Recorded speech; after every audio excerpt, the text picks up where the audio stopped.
What's up, YouTube? It's your boy Spider Kel coming at you one more again with another poor man's review. This time it's gonna be a review slash rant. I want to talk about Dragon Ball Super episode 114. I just want to say that I'm a big die-hard Dragon Ball Z fan. Like for years, ever since I was a kid, you know, I've been a DBZ fan. And I watched the GT series, and that was straight. And now that they have the Dragon Ball Super series, like there's been a lot of episodes I just haven't been feeling. But because I'm such a big DBZ fan, because of that, I'm like continuously trying to ride out with Dragon Ball Super. And there's been some really good episodes, and the past, like I think maybe like two, maybe three, I believe two episodes, been really good. Inconsistent, but still good. Uh, the fight between Kale and Khalifa, is that the brawly chick? Khalifa, Kale and Khalifa versus Goku has been good. And my quick rant is I really want to talk about like the possibilities of where the series can go after the tournament, because with Goku fighting these two chicks, and they're like, see, like all three of them are improving while they fight, and Vegeta is still talking about he wants to go to like their singing world in their universe. I feel like there might be a potential for like another Saiyan saga, like after this whole tournament is over, and however they like wish the other universes back to life, probably like with the Super Dragon Balls or something like that. Like I'm hoping that they do a saga where Vegeta, Goku, like even like the Dragon Ball Warriors, like go to this Saiyan planet, and like all hell breaks loose. Kind of like the idea of Dragon Ball Epsilon. You got these Saiyans from another world coming in looking for Goku and Vegeta, and like see like everybody can go Super Saiyan. Like that would be so hot.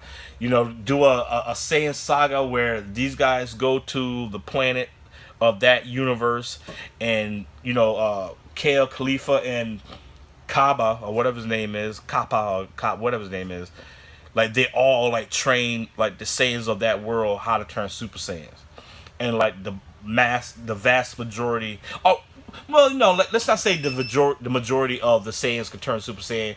Like a good maybe like 25% of the population can go Super Saiyan, but not still as strong as say like Kale and Khalifa and Kaba. So maybe like the majority of them can only go Super Saiyan 1, or that pre Super Saiyan 2, like Vegeta did in the Cell Saga when he went Super Vegeta. That's like the Super Saiyan mode in between, being the Super Saiyan 2. Because I think you bulk up and you're more powerful, but you sacrifice your speed. So, like they're able to get to that form. Maybe not all the way to Super Saiyan 2.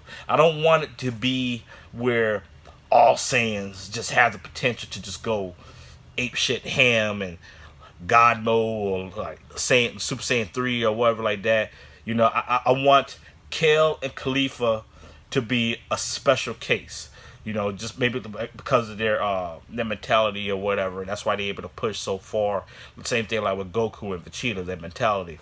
I don't want everybody to be able to go ham like that if they was to do something like that. I really do feel like they might do like another Saiyan saga, where, the good guys go to the Saiyan world of, Kappa and Kale and Khalifa, and by the time they get there, maybe like they taught like a good amount of their people how to turn Super Saiyan, and then like they kind of like subjugate Saiyans that can't go Super Saiyan yet, are just not strong enough to do it or whatever. I think that'd be a really, really good story. And it's just like, Goku and company versus like those Saiyans of that world, whatever conflict that goes on, whatever happens. I think that would be awesome. That would be like so awesome. But the episode, within itself, it was a great episode. I just enjoyed the fighting. This particular episode, I love the fact. Well, I wish they did the entire episode this way. Like in certain scenes, the animation was like better. It was like old school, like Dragon Ball Z days, where like they're in a fight and the animation is just so crisp. Sometimes they go into like Dragon Ball Z old school animation, where it's like crisp and beautiful, and they cut back to like the current Dragon Ball Super animation. But like I appreciate the episode as a whole. The only thing that doesn't make sense to me is the fact that, okay, why is Goku getting stronger as he fights after that whole thing with Jiren? He fought Jiren, he strained himself, tapped himself out, got the Ultra Instinct mode a little bit too late, depleted his stamina, couldn't hold the form. Frieza, to my surprise, because I was arguing to like a lot of motherfuckers, like Frieza ain't gonna give this motherfucker energy. Gave him energy, so he'll be able to at least stand up. And slowly but surely, Goku fighting and in the beginning getting his ass whooped after getting energy from Vegeta, and then like ever since he start fighting Kale and Khalifa, he's getting stronger. Like that don't make sense to me, because like especially like when you turn Super Saiyan, they say like it drains your stamina and your ki. So how are you able to constantly go 1, and then you fight a little more, now you're going 2, you fight a little more, you tease them with 3, and you talk about, oh, I need a little bit more stamina to maintain 3, but the next episode you go Super Saiyan Red. When they want to see 3, they want to see 3. But you go red. You need more stamina to sustain 3. But you're fighting throughout in red. He's still in red form. And why is he doing so much better fighting Khalifa, the brawly chick, than he did the first time? Did you see him take Khalifa's beam? Did you see that shit? That don't make no sense. When they first fought, Khalifa tanked Super Saiyan Blue Kamehameha, walked through it like it wasn't shit. Just same thing Superman did when it was that screw attack, Superman versus Goku, when Superman tanked his Kamehameha. Everybody was all butthurt. Okay, but Super Saiyan level Blue, Khalifa's not even considered a god or a Super Saiyan god. Nobody's even acknowledging her power like that. She's impressive, but nobody's like comparing it to the levels of of god levels. So why was he able to like just push Goku shit in like that? It made no sense. And she tanked his Kamehameha. So now Goku, he's not 100%.